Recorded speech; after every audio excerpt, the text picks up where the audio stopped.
Good morning everyone, so we are the Group 3 and we will be discussing the Region 9 Zamboanga Peninsula. The name Zamboanga came from the Malay word Zambangan, meaning a place where wildflowers grow. And the region consists of the three provinces, which are the Zamboanga del Norte, Zamboanga Sibugay, Zamboanga del Sur, and the two charted cities are Zamboanga City, also known as highly urbanized city, and the second one is Isabela City. So, bakit nga ba bahagi ang Isabela City ng Zamboanga Peninsula region? Kasi, batay kay Hataman, which is yung ARMM Regional Governor, ayaw niyang mahuli ang paglago ng Basilan, which is island province, and it is considered an independent city in Zamboanga Peninsula region. And ang regional center ng Zamboanga Peninsula region is the Pagadian City. And it consists of 67 municipalities and 1,904 barangays. And the land area is 17,056.73 kilometers. And the population as of 2015 is 3,629,783. So ang Zamboanga Peninsula lies between the Moro Gulf and Sulu Sea. And Roman Catholicism is the major religion practiced in the region. The other major religions are Islam and born again Christianity. So, ang dialects naman ay Chavacano, Cebuano, Tausog, Subanon, Yakan, and Sama, which is may elaborate pa yan mamaya. Hindi ko na isa-isang basahin pa yung fast facts. Magbibigay na lang ako ng trivia about sa provinces. So, ang history ng Zamboanga del Norte, or also known as Zanorte, si Jose Rizal, which is yung pambansang bayani natin, pinaalis siya sa Zamboanga del Norte sa specific place sa Dapitan bago siya pinaslang. Nakatira siya roon mula 1892 hanggang 1896. And the second one is Zamboanga del Sur, which is considered as one of the best sources of crustaceans in the Philippines. So, ang crustaceans, ito po yung mga crabs, lobsters, ganun po. Yung mga unique po na makakain na seafoods. So, sa Zamboanga Sibugay naman po, ito po yung pinakamatagal na mayroong history kasi po dahil sa mga several bills na final ng mga officials dati. Nagsimula po yung pag-create pag-file po nila ng bills simula po noong 1960s. So sa history naman po tayo, sa 1898 pagkatapos roon ng kasunduan ang United States and ng Spaniards, ang peninsula ay naging independent state, which is called Republic of Zamboanga, and which is incorporate ng insular government ng America into the Moro province, na which is nakasali ang central and western parts of Mindanao and the Sulu Archipelago. So, nung August 16, 1916, binago yung pangalan ng Moro Province sa pangalang Department of Mindanao at Sulu, which is naging dahilan kung bakit naging isang probinsya ang Zamboanga. Sa 1942 naman, ang Japanese Imperial Army ay sinakop ng Peninsula noong World War II. So, para mapaalis sila, nag-joint forces ang American and Philippine Commonwealth forces noong 1945. Sa Presidential Decree number 1, which is it was signed in September 24, 1972, ang Zamboanga Peninsula is pinag-separate sa Sulu Archipelago para maging Region 9 ang Zamboanga Peninsula. And sa second decree naman which is the Presidential Decree number 8233, which is it also signed in August 21, 1975. All the region was divided into sub-regions.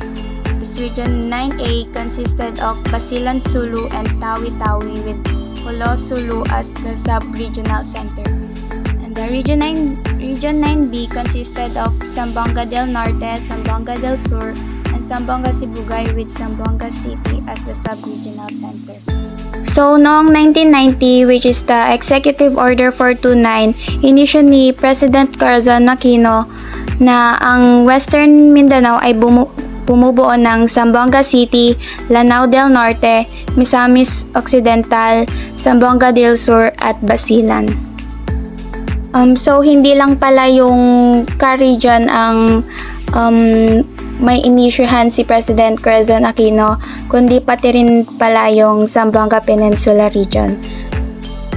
Noong 2001 naman, which is Executive Order 36 na under kay President Gloria Macapagal Arroyo, tinuldukan niya na dito kasi may final decision na magiging Region 9 and which is the Zamboanga Peninsula na. Here are the tourist attractions in Zamboanga Peninsula. Great Santa Cruz Island. Great Santa Cruz Island is a small inhabited island in Zamboanga City in the southern region of the Philippines that is famous for its pink coralline sand. The island, located 4 kilometers south of downtown at the Santa Cruz Bank in the Basilan Strait, boasts one of the pink sand beaches in the Philippines. The color of the sand comes from the pulverized red organ pipe coral from eons of surf erosion mixed with white sand. And here are the other description about the Great Santa Cruz Island. And it's also known as the Zamboanga's Pink Sand Beach. And the things that you can do when you visit the Great Santa Cruz Islands are first the beach bum, mangrove tour, explore the sandbar, play volleyball at the sand, and enjoy seafood. I also recommend this place to spend time with your family or special someone. Next, Dipolog Sunset Boulevard. Dipolog Sunset Boulevard or Foreshore Development and Wellness Center is an esplanade in Dipolog, Philippines along a 2.6 kilometers stretch of foreshore spanning from Santa Cruz of Barangay Central to Purok Bularan of Barangay Miputa. It is equipped with basketball courts and playground park. Dipolog Sunset Boulevard.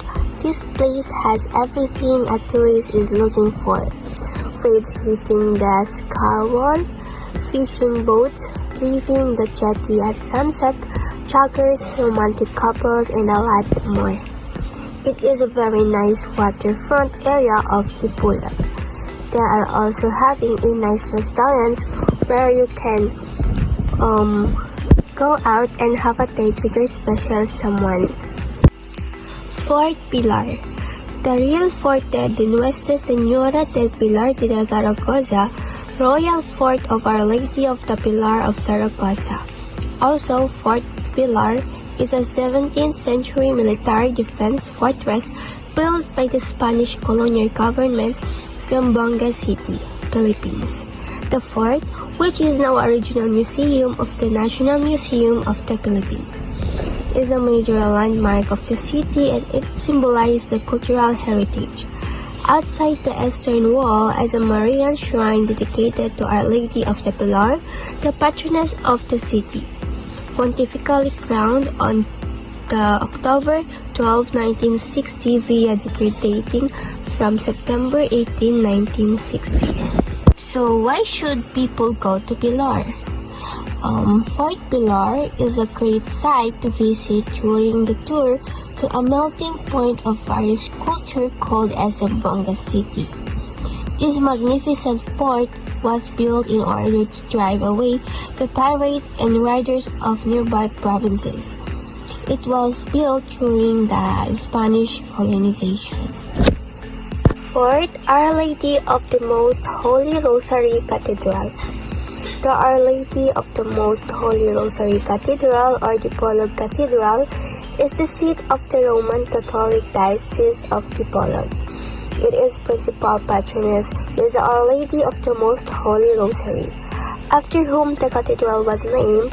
It is one of the 5 cathedrals within the ecclesiastical province of Ozamis.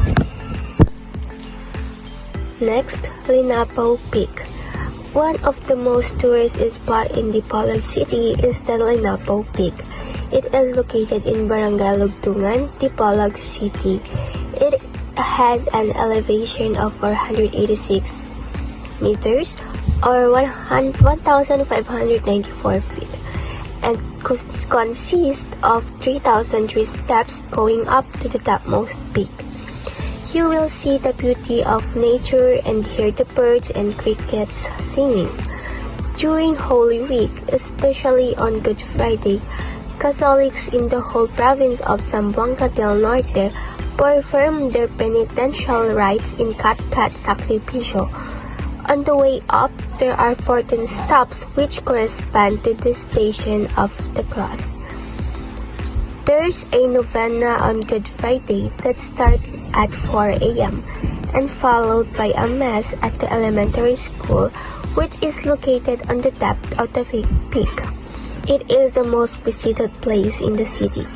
Thousands of the boats, which range from the children to adults, will be usually seen in the place, but most of them are teenagers. Do you know that nowadays the peak is used as a training ground by local triathletes, runners, cyclists, and fitness enthusiasts to build their leg strength and endurance. The additional knowledge or description about the Linapo Peak, the Cat-Cat Sacrificio that I have read a while ago, it means that it is a mountain climbing activity conducted in observation of the Holy Week. It is a venue where Catholics pay penance for their sins. Cat-Cat Sacrificio is also one of the activities that you can do in Linapo Peak because it is an annual mountain climbing trekking activity. Next, Bulacan Falls. Bulacan Falls is located in the town of Labangan, 12 kilometers from Pagadian City. It covers an area of about 400 square meters. It is the source of water for the Labangan irrigation system. The area around it has a permanent Boy and Girl Scout campsite with facilities wherein regional and provincial jamborees are held. 2 kilometers from the area is the 134-hectare Home Defense Center and the headquarters of the 1st Infantry Talbak Division of the Philippine Army. Bulacan Falls has its own brand of beauty, simple yet scenic or ordinary but unique. An easy trek, fresh air and tall trees, the refreshing sound of cascades and the scenic white water spreading to its beautiful rocks. Aliquay Island. Aliquay is an island in the Philippines and a barangay of the Bitan City. The island is an established marine sanctuary. The island is surrounded by white sand beaches and coral reefs. There are no water source on the island. And the things that you can do when you go on Aliquay Island is beach bombing, dolphin watching, snorkeling, scuba diving, kayaking, and seafood trip with your family or special someone, just like that. Paseo del Mar. Paseo del Mar is located very close to the historical landmark and National Museum North as Fort Pilar. Paseo del Mar is also known for its several restaurants, cafes, and entertainment as well, with an 8-hour entrance where there is 24-hour security. It is one of the most popular areas to visit among local and tourists. The Paseo del Mar is similar to the Manila Bay Walk, and the evening it is lit up by beautiful sunset as well. This is an ideal place with a great view and good food where you can leisurely walk along the promenade. At night time, the Paseo del Mar is lit up with decorated lamps and there is much lively atmosphere with a dancing fountain, food stalls, and live entertainment as well. With the Santa Cruz Island very nearby, you can see the boat Santa Cruz Island from the shore, which makes a beautiful ocean scene. I also recommend this place, especially to those who love sunset viewing with their special loved ones. Like what I have said a while ago, it is one of our ideal place with a great view and good food. So wala ka nang masasabi because yung lugar na to ay napakaganda at hindi ka magsisisi kapag pumunta ka sa lugar na ito. Paseo del Mar is one of the most beautiful leisure park and experience the city's unique culture. Zamboanga City Hall. The Zamboanga City Hall, ang Filipino bahay pamahalaan ng lungsod ng Zamboanga, is the seat of the local government of Zamboanga City. The National Historical Commission of the Philippines considers the City Hall building as a National Historical Site. The construction of the historic building was commenced in 1905 by the federal government of the United States and was completed in 1907. The building served as the official residence of the U.S. military governor of the Moro province. It later became the seat of government of the Department of Mindanao and Sulu and the defunct Zamboanga province.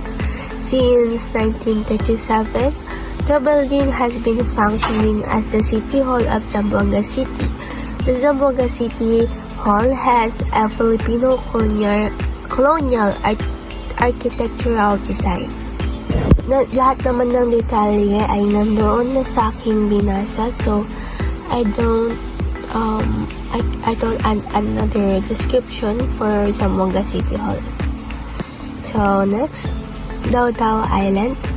The Dao Dao Islands are two small islets with the Ilana Bay. Dao Dao Daku Peak is the bigger island which covers 1.10 hectares and is a 7 to 10 minute ride by motorboat from the seaport. It's popular with locals for swimming and picnics because of its proximity to the mainland. Dao Dao Gamay or Dumagok Islet is technically not an island but another small islet that partially submerged during high tide. There are actually two islands named Dao Dao. The first one is Dao Dao Daku, which means big, which is the larger one, and Dao Dao Gamay means small. You will find man-made coral reefs surrounding the island. Actually, both places are catered for.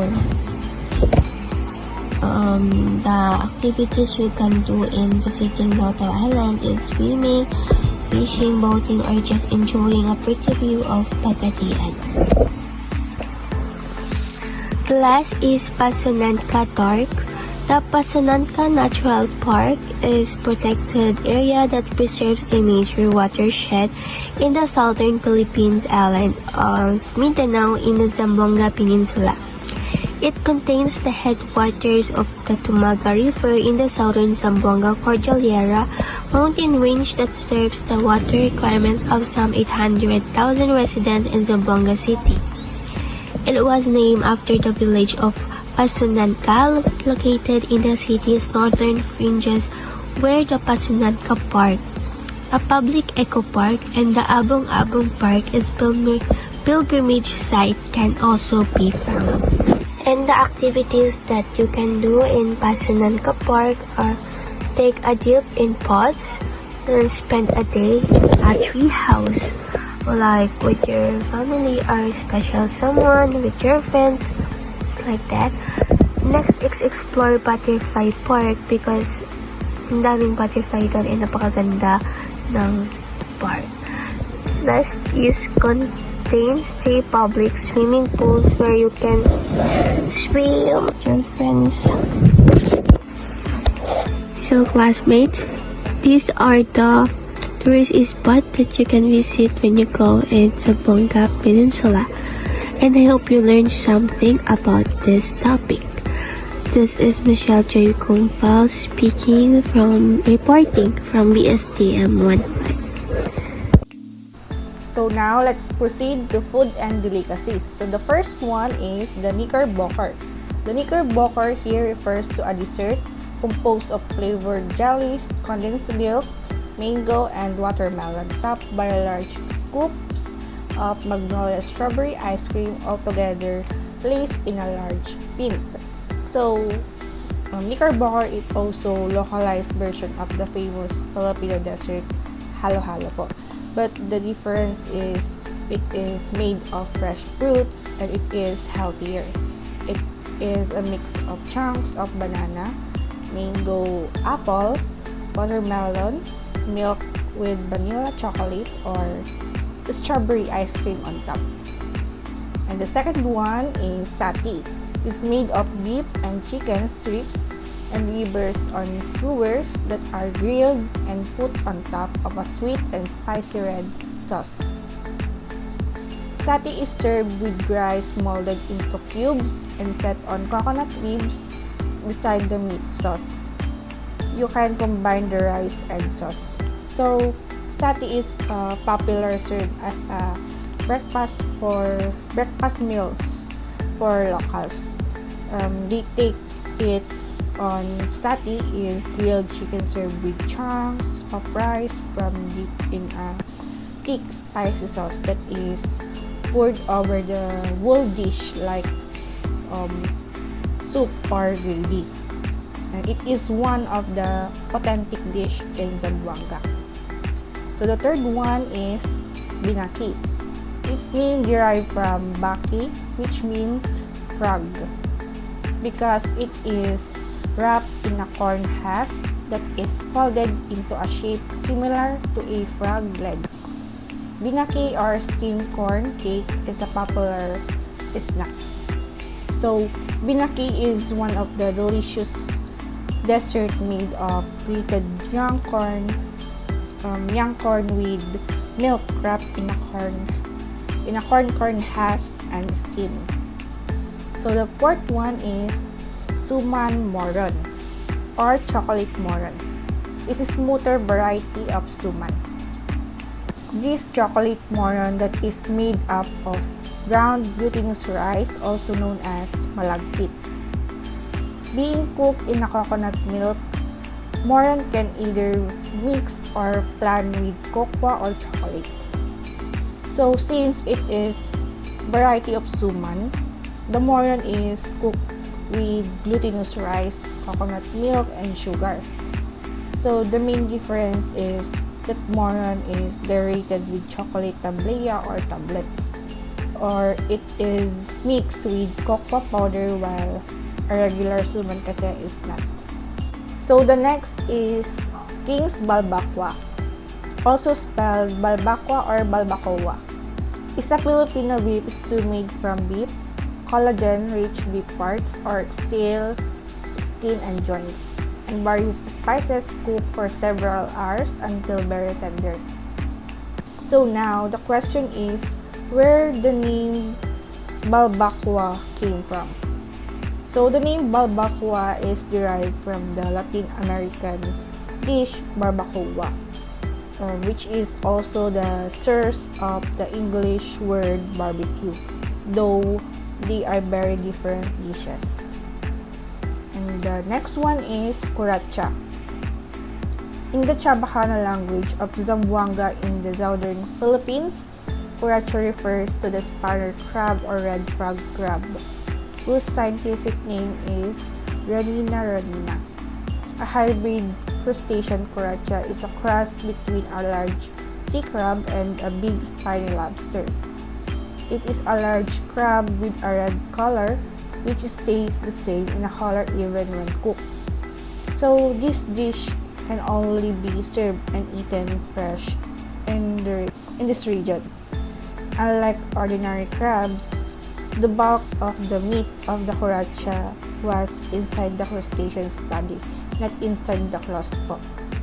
So eating this giant sea crab was challenging, but I think it was certainly delicious. And it is one of the most famous dishes in the peninsula because of the giant sea crabs and spiny lobster hybrid. And it is a very rare crab abundantly found in Zamboanga, nearby the Sulu. So the next one is lokot-lokot or lokot-lokot, aka Zamboanga rolls. Is made by repeatedly pounding glutinous rice until it becomes fine powder, which is then blended with water and other ingredients to create a thick batter. So, as you can see the picture, it is a crunchy golden brown delicacy produced and served during special occasions, especially the Hari Raya or the Feast of the Idul Fitr, which celebrates the end of the fasting month of Ramadan. And the next one is oko-oko. This delicacy is cooked sea urchin stuffed with rice that has been sauteed and flavored. So it is one of the unique dish called oko-oko, or cooked sea urchin with rice inside it. And the rice inside the sea urchin was sauteed and flavored, and it blended well with the natural saltiness of the sea urchin. The next one is suman budbod. Budbod or budbod is usually a rice cake snack or dessert wrapped in a banana leaves, while pilit or pilit, which means to stick, refers to the variety of glutinous or sticky rice that used in budbod pilit. It is one of the famous delicacy that is made of sticky rice and wrapped in a banana leaves. And this is another version of this delicacy, the budbod kabog. The second one is ginamos and oyap. Salted fish or ginamos in dialect, and shrimp paste or oyap in dialect. A very smelly but very delicious side dish for you to try. So this is also known as armang uyap, ginamos, or dayok. This variant is for general taste preference po, and most Dipologon and non-Dipologans who try to eat this will surely love and adore the taste. And the third one is bulad or dried fish. Bulad dried salted fish or superior quality is plentiful in Zamboanga City Public Market. Fried bulad with warm rice accompaniment is the best eaten mano-mano or hand as utensils. Moreover, think of bulad as a fish bacon. So, bulad dried salted fish of superior quality is plentiful in Zamboanga. It is all-time favorite pasalubong when you visit Dipolog City with variety of choices. So, the example of dried fish po is the salmon or dried shrimp. The next one is paklay. It's a stew made up of pig and cow innards This dish is popular in the southern parts of the Philippines and is best enjoyed as a main dish or as pulutan. This paklay recipe is simple and straightforward for those that are not familiar with this dish. So, paklay or pinaklay is a traditional dish from the south of the Philippines. And the second one is seafood paella. The paella is a traditional rice dish cooked in a different types of sauces. Meat, seafood, and vegetables cooked in a wide, shallow pot known as a paellera. So it is one of the Zamboangueños actually a seafood dish with rice, while in purely rice sauteed with spices like chili, and it is found at Country Chicken, one of the oldest restaurant in the city, the La Clarita restaurants. The next one is si halang-halang. It's a Filipino dish which is basically a mashup between chicken tinola or chicken ginger soup and ginataang manok or chicken curry. So this is a passion of chicken ginger soup and chicken curry. So this dish is guaranteed to tempt you to increase your rice intake because I think it is very delicious. The next is piangyang manok. Also spelled piangyang manok, is a Filipino dish consisting of chicken breast in turmeric, onions, lemongrass, ginger, siling haba, chilies, garlic, coconut milk, and ground burnt coconut. So what makes piangyang manok black? Because it is marinated in curry paste made from blackened coconut. The next is kurma. It's a popular dish in the city. It is the local version of curry. The helping of kurma had the best texture and just the right amount of spice, probably caused by the careful braising of the meat in coconut milk during the dish preparation.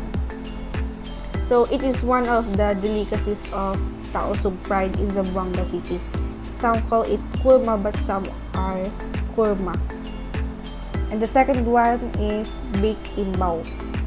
A beautiful and flavorful plate of imbaw, a type of small mangrove clam. The clam itself was naturally salty, but the butter and garlic toppings added more flavor and texture to the dish. So this beautiful plate imbaw bowed us as well. These are clams found in the mangroves of Zamboanga. Simple but so flavorful. This dish was baked in a garlic and butter. The next one is chupakulo.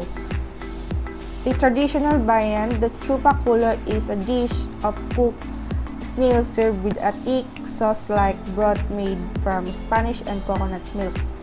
The snails were not deshelled, so the meat stayed moist and flavorful inside. Eating the snail meat required sucking it out of the shell.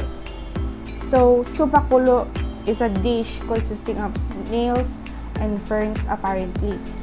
The dish named chupakulo, which is Spanish for sack or chupa, and butt or bottom of the certain things kulo, came from the fact that you have to suck the meat out from the shell of the snail. The next one is lato.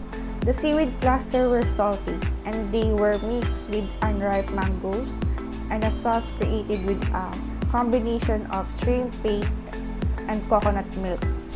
So you can also make this lato as a seaweed salad or ensaladong lato.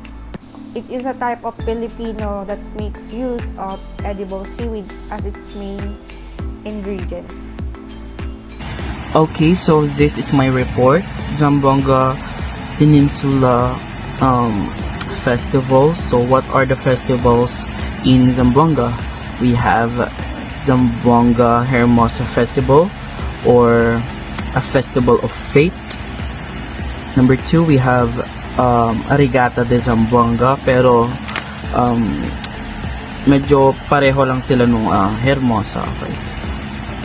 Number 3, we have Flores de Mayo, and number 4, Zamboanga City Bird Festival. Okay, So, ang famous na festival sa Zamboanga is Hermosa Festival. So, Hermosa came from the word Hermosa from the word Spanish. Hermosa, kapag translate sa English, we have beautiful. So, Hermosa in Spanish, in English, we have beautiful. Okay. So, taon-taon na ginugunita ng mga Zamboangueños ang Feast Pilar para sa kanilang patron saint na si Nuestra Señora la Virgen del Pilar o mas kilala sa pangalang Virgin Mary dahil naniniwala sila sa milagro at pananampalataya sa nasabing patron saint. Ang mga deboto ay naniniwala sa milagro at naipasa na sa ilang mga henerasyon.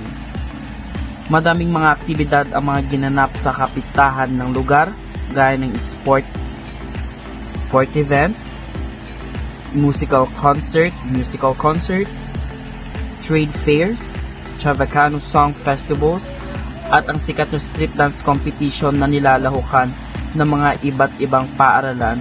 Ngunit ang pinakaabang ng lahat ay ang Wow Zamboanga na kung saan pinapakita at naipamamalas ng mga Zamboangueños ang kanilang galing sa pagkanta, sayaw at marami pang talento na dinadayo ng mga turista para lang mapanood.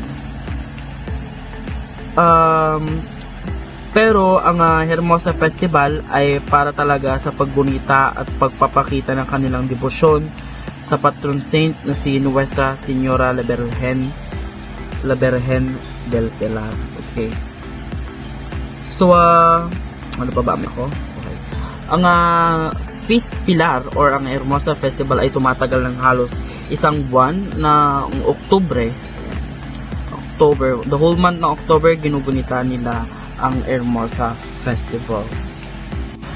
Flores de Mayo, number 3 na nasa listahan natin is Flores de Mayo. Back in 1635, the Spanish forces found the city of Zamboanga on the site of native settlement. The term Zamboanga is derived from the Malay word Zambangan, which means a place of flowers like bougainvillea, orchids, and other tropical flowers. Since then, Zamboanga City was known to be the Ciudad de Flores or City of Flowers in the Mindanao region. Okay, napakasikat ng Flores de Mayo. Sino bang taong hindi may alam sa Flores de Mayo? Flores de Mayo. So, from the Spanish word Flores de Mayo, and kapag hinango sa salitang Ingles is Flowers of May. Ayan. Dahil every May, nagsisibol ng mga magagandang bulaklak sa Zamboanga. Ayan. At dinadagsa ito ng maraming tao. Of course, isang memorable na lugar sa Zamboanga City dahil tinawag sila na Ciudad de Flores or City of Flowers in the Mindanao region. Ayan. To commemorate the founding of the city, Zamboangueños held an annual month-long celebration during May. So, tinatagal din ng isang buong buwan ng Mayo ang selebrasyon ng Flores de Mayo. Okay? It's also a celebration in honor of the Virgin Mary. It is celebrated by many locals by offering flowers in churches and villages, chapel found in barrios. At some point in the month, the Virgin Mary adorned with colorful floral decorations is paraded. Okay. So, pinaparada ang iba't ibang imahe ng Birheng Maria sa iba't ibang kasuotan, sa iba't ibang disenyo, sa iba't ibang palamuti. Yan. Dahil ginugunita ito para lang kay Birheng Maria. Okay? The festival ends with a month-long celebration with Santa Cruz and wherein young ladies parade through town in a ritual pageant that also depicts the discovery of the cross by Queen Helena. Filipinos visit the city to take the part of the Mayo wearing beautiful national gowns. Okay. So natatapos ang month-long celebration sa paraan ng Santa Cruzan. Okay. Tinatapos nila ang celebration na ito sa Santa Cruzan. Ayan. Kung hindi kayo familiar sa Santa Cruzan, so it's basically a parade ng mga young ladies na nakasuot ng national costume, national gowns, So, magpo-form sila ng line and magpaparade sila sa buong city. Ayan. So, merong karatula, may mga palamuti, may mga designs. Okay. So, isa to sa highlights ng flores ni... God bless me. Isa to sa mga highlights ng Flores de Mayo. So, 1635 nag-umpisa ang Flores de Mayo nung nakita ng mga Spanish forces sa Zamboanga ang mga kagandahan ng bougainvillea orchids and other tropical flowers. Ayan. Okay, so last but not the least on our list, wow, we have Zamboanga City Bird Festival. Okay, Zamboanga City is not only rich in bird life, but is also an attractive place for migratory birds due to its suitable ecosystem. Apart from that, the coastal wetlands of the city invites migratory terns and waders species such as sandpiper and plovers. Okay, so ang Zamboanga City ay hindi lang mayaman sa kultura, kundi mayaman din siya sa environment. Okay. Sa lugar ng Zamboanga City ay maraming mga ibon na nagmamigrate dito dahil sa kagandahan nga ng lugar. Maraming mga puno, may mga wetlands na pwedeng pangitlugan o pag-migratean ng mga ibon. So dito dumadayo yung mga ibon upang magparami. Taon-taon yan. Numerous natural fish ponds serves as nesting areas for a myriad of bird species like black-crowned herons and great egrets. So itong mga ibon na to is talagang dumadayo pa. Actually galing sila sa ibang lugar. Dumadayo sila para makipag-mate and makipag-migrate sa lugar. Nakikita napakarami talagang mga migration ng mga ibon dito sa lugar na to. Kasi nga sa ganda ng ecosystem nila. Merong fish pond, merong mangroves na pinangingitlugan din ng mga isda. And meron ding mga puno na pangangingitlugan din naman ng mga ibon. Okay. With this, the Zamboangueños decide to celebrate the beautiful and natural event. So, natural event siya, kaya sineselebrate siya dito. Kasi, kapag ka merong sa isang lugar, kapag ka merong naging signature na parang tourist attraction or isang magandang phenomena na nangyari and yearly siya, ginagawa na nila itong festivals.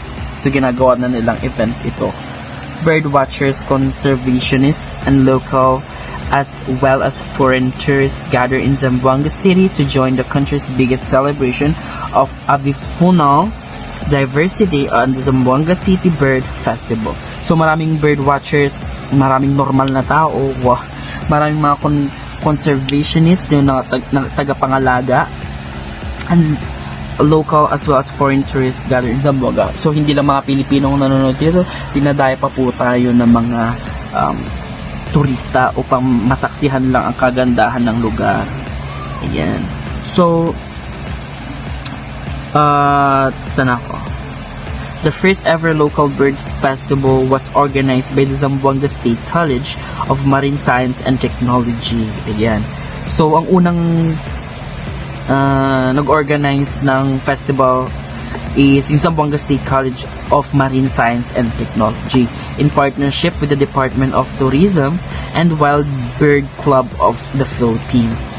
It anchored on the theme Dia de Aves, Descubrir Naturales en Ciudad, which translate to Day of the Birds, Discover the Nature Within the City. Wow! So napakagandang lugar talaga ng Zamboanga, napakaraming matututunan sa lugar na to.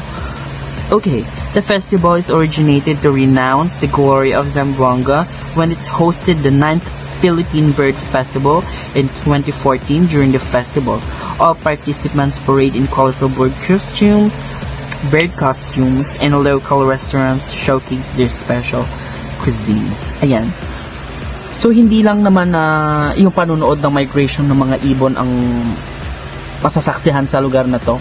Okay, makikita natin na meron silang street dancing, ayan, costume competition, and mga local cuisines. Ayan.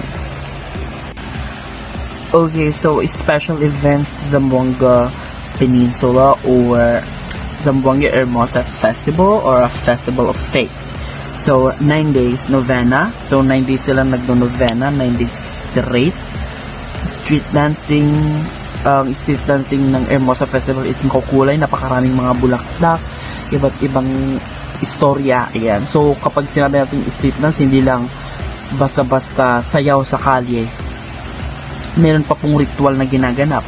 Pag sinabi po nating ritual, ito na po yung mismong kompetisyon. Yung mismong magkikwento na, mag-storytelling ka na. So, pwede silang gumamit ang history or i-promote nila yung Zamboanga. Ayan, ganun po ang street dancing. Pageants. Of course, hindi po mawawala ang pageant dahil sikat na sikat at napakaganda na mga ganitong patimpalak para sa mga kababaihan para maipamalas pa nila ang kanilang talento, katalinuhan at ganda. Okay.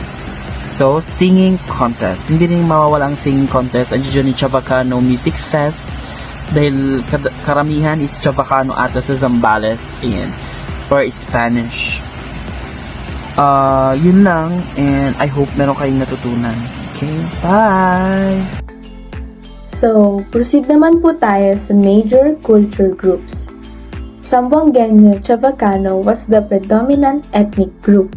It was followed by Tausog and Bisaya or Binisaya.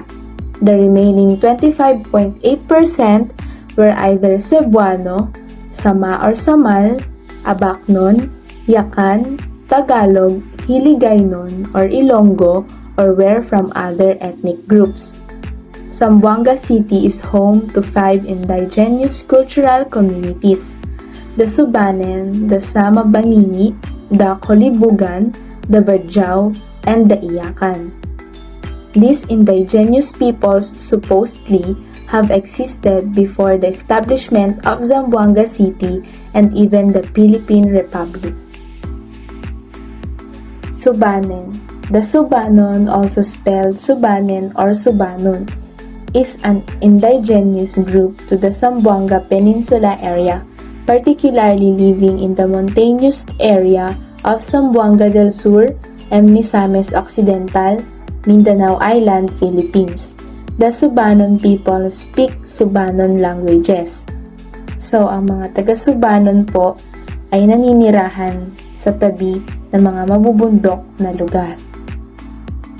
So, next, the Sama Bangini, also known as Sama Bangini or Samal Bangini, is a distinct ethno-linguistic group native to Balangini Island but also dispersed throughout the Greater Sulu Archipelago and southern and western coastal regions of the Zamboanga Peninsula in Mindanao, Philippines.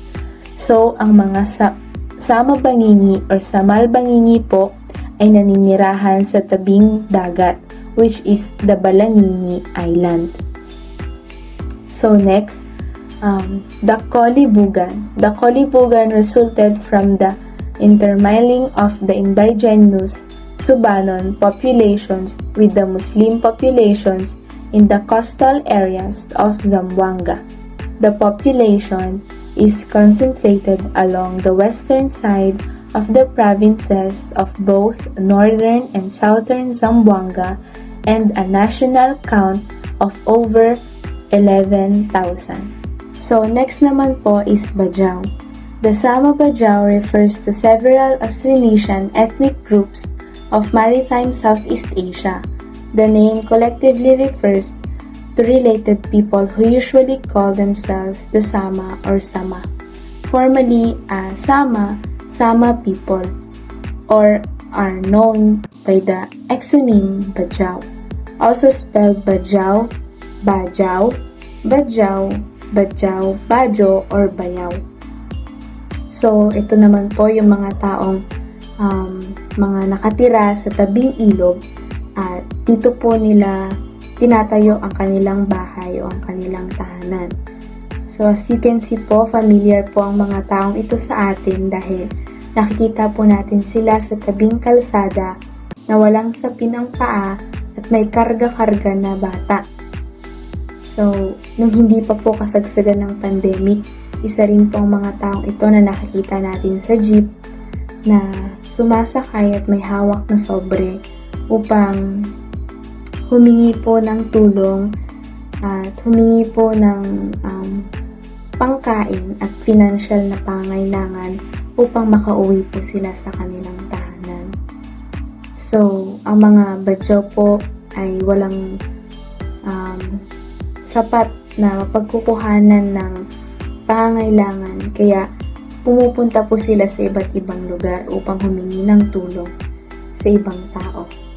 Ang mga badyaw din po ay iba ang kanilang kutis kumpara sa atin. So, next po is iyakan. The Yakans are the traditional settlers of Basilan Island in the southern Philippines, situated to the west of Zamboanga in Mindanao. It is said that their typically physical characteristics are strikingly different when compared to the other ethnic Filipino groups. So, ang mga iyakan naman po or ang mga Yakans ay different po sila kumbaga sa ibang ethnic groups. Sila po ay mga may iba rin pong tradisyon at meron din po silang kakaibang pagsuot sa pananamit. Kumbaga, sila po ay conservative sa kanilang pagsuot ng damit. So, as you can see po, ito po yung 5 indigenous cultural communities na nabanggit po kanina. So, yan po ang Subanen, Sama-Bangingi, Kolibugan, Badyaw, at Iyakan.